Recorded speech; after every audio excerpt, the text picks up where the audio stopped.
Hey guys, Sherm here, and today I'm going to be testing the Lamborghini Sesto Elemento at Golden Max in multiplayer in Asphalt 9. Please consider subscribing if you have not already, and be sure to check out my Furum Clips channel, Furum TV channel, Purple Team Discord. Links to all those will be in the description, and I hope you enjoy the video. Ever since the Sesto Elemento came out about a year ago, I have been wanting to test it, partially because its stats are very good for its class, which I will talk about in a bit, but also because, well, it's just an iconic car. This car was in Asphalt 8. It was not the best there, but it was still fun to drive, and I just like the look of the car in general. It's very unique, even for a Lamborghini. But in terms of the stats, it's also very good. It is a high-end Class B car, and its stats are kind of close to the Huracan with some notable differences. It goes about the same speed, a couple miles per hour faster. Its acceleration is actually better than the Huracan's too. But the downside is that its nitro isn't as good, and neither is its handling. Now, don't get me wrong, a handling and nitro stats still above 70 are both very good. It's just something to consider when comparing it with the Huracan, which is, I would imagine, the car that most people will compare it to, given that, well, they're both Lamborghinis, and they're both very similar in their classes. So how does it actually compare to the Huracan? Well, in the season I tested it, I didn't have any Huracans to compare it to, but based on some times that I've seen, Nox Fury made a video comparing the two a while back when they first came out. The Sesto Elemento might actually be able to beat the Huracan on some longer and straighter tracks, but on tracks like Beach Landing, which have a lot more twisty sections, the Huracan is still going to win. And this is mainly due to the fact that the Sesto, while it is somewhat spry, its handling just isn't quite as good as that of the Huracan.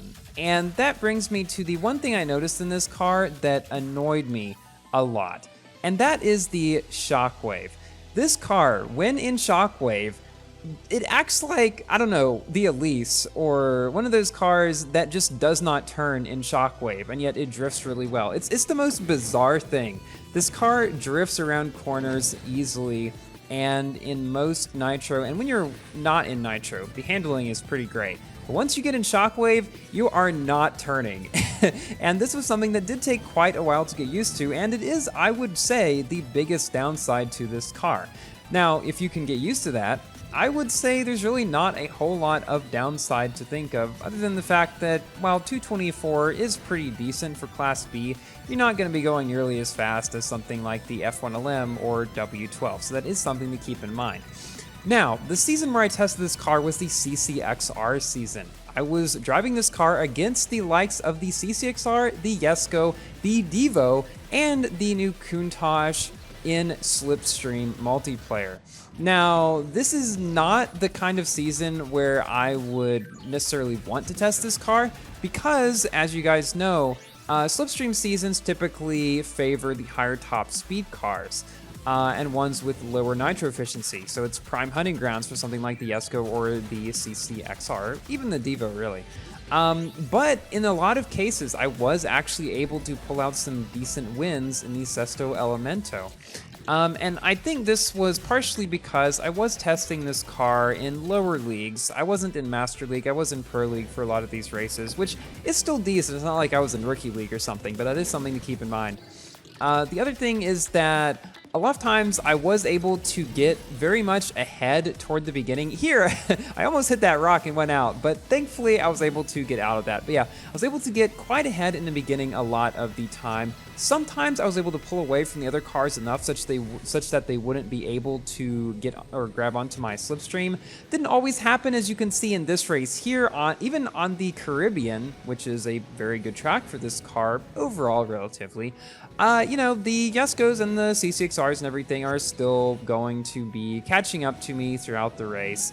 But what I found was that, at least in this season, what would happen is even when they would catch up on a lot of these straighter sections, I'd be able to then pull away a bit more around the turns and things like that, because the car keeps fairly decent speed around turns.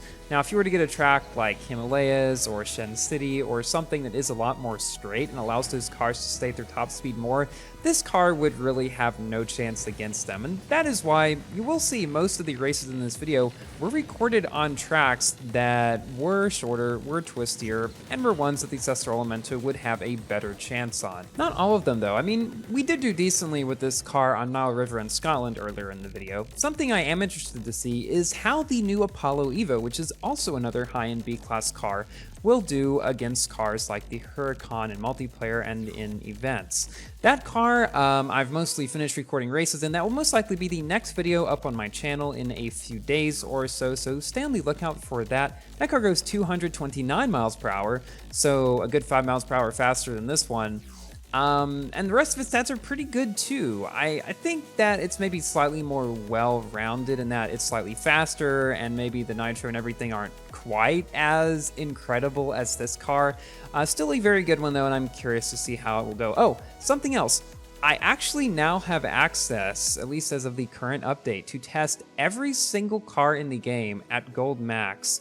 In a max free try event on 4 different tracks. So if there are any comparisons you would like me to do, I should be able to do pretty much any of them. I hope this is something that Gameloft continues to allow us to do in the future, because this is something I've been thinking about for a long time actually. There were a lot of people that used to do tests between cars that now don't anymore. Like Red Racer X, I believe he quit YouTube. He used to do a lot of these tests. Some people are still doing them, like Nox Fury does some.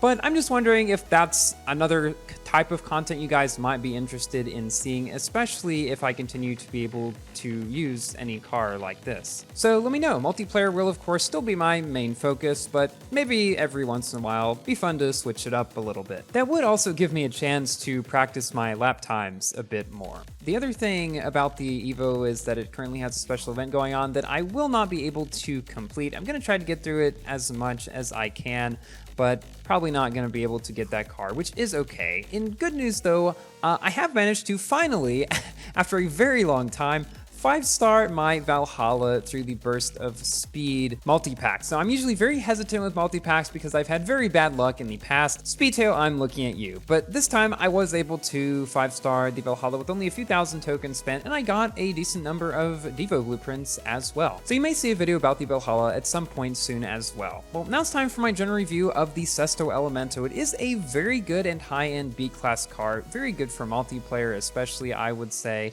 It's got amazing acceleration, above average handling and drifting, and the top speed is decent for Class B as well. Thank you all so much for watching. Please like the video if you have enjoyed, and consider subscribing for more Asphalt, Forza, Minecraft, and other games content. And I will see you in my next video. Goodbye!